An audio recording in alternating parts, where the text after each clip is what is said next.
திருவள்ளூரில் வீடுகளை இடிக்க எதிர்ப்பு தெரிவித்து போராட்டத்தில் ஈடுபட்ட மக்கள் குண்டுகட்டாக கைது செய்யப்பட்டுள்ளனர். விவரங்களோடு செய்தியாளர் எழில் இணைந்திருக்கிறார். எழில், காலையிலேயே பார்த்தோம் மக்கள் வீடுகளை இடிக்க எதிர்ப்பு தெரிவித்து போராட்டத்தில் ஈடுபட்டு இருந்தாங்க. இப்போ அனைவரும் கைது செய்யப்பட்டிருக்கிறார்கள். கைது செய்யப்பட்ட மக்கள் எங்க வைக்கப்பட்டிருக்காங்க, என்ன விவரம்? ஆனந்தி, கும்மிடிப்பூண்டி அடுத்த மேல்பாக்கம் என்ற பகுதியில் தான் வனத்துறைக்கு சொந்தமான இடத்தில் 66 வீடுகள் கட்டியிருப்பதாகவும் அது தனிநபர் ஒருவர் உயர்நீதிமன்றத்தில் வழக்கு தொடர்ந்தது. அந்த வழக்கின் அடிப்படையில் அந்த வீடுகளை அகற்றுவதற்காக ஏற்கனவே 8ஆம் தேதி நோட்டீஸ் ஒட்டப்பட்டது.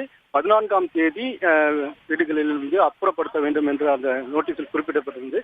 ஆனாலும் கூட எங்களுக்கு போதிய கால அவகாசம் வழங்கப்படவில்லை, அதே போல மாற்று இடம் வழங்கப்படவில்லை என்று கூறி இந்த பகுதி மக்கள் எதிர்ப்பு தெரிவித்தார்கள். எதிர்ப்பு தெரிவித்து பேச்சுவார்த்தையும் நடத்தப்பட்டது.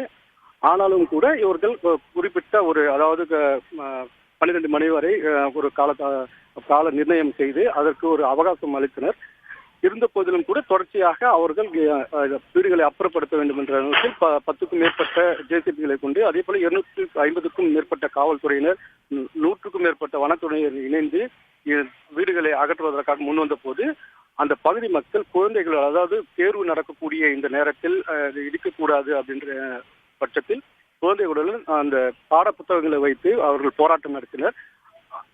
இந்த நிலையில் காவல்துறையினர் அவர்களை குண்டுகட்டாக, பெண்கள் ஆண்கள் என குண்டுகட்டாக இழுத்து சென்று பேருந்தில் ஏற்றி தற்போது கைது செய்யப்படுகிறார்கள். அவர்கள் தனியார் மண்டபத்தில் வைக்கப்படுகிறார்கள்.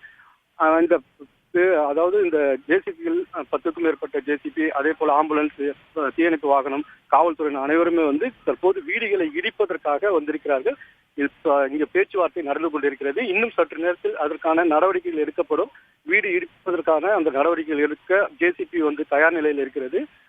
வீட்டில் உரிமையாளர்கள் கால அவகாசம் வேண்டும் என்ற கோரிக்கையை முன்வைத்து அவர்கள் தற்போது அதிகாரிகளுடன் பேச்சுவார்த்தை நடத்தி வருகிறது. இன்னும் சற்று நேரத்தில் அந்த இடிப்பதற்கான அந்த நடவடிக்கை எடுக்கப்பட இருக்கிறது.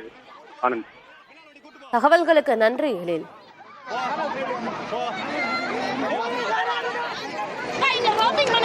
இங்க பிடிச்சு நில்லுங்க.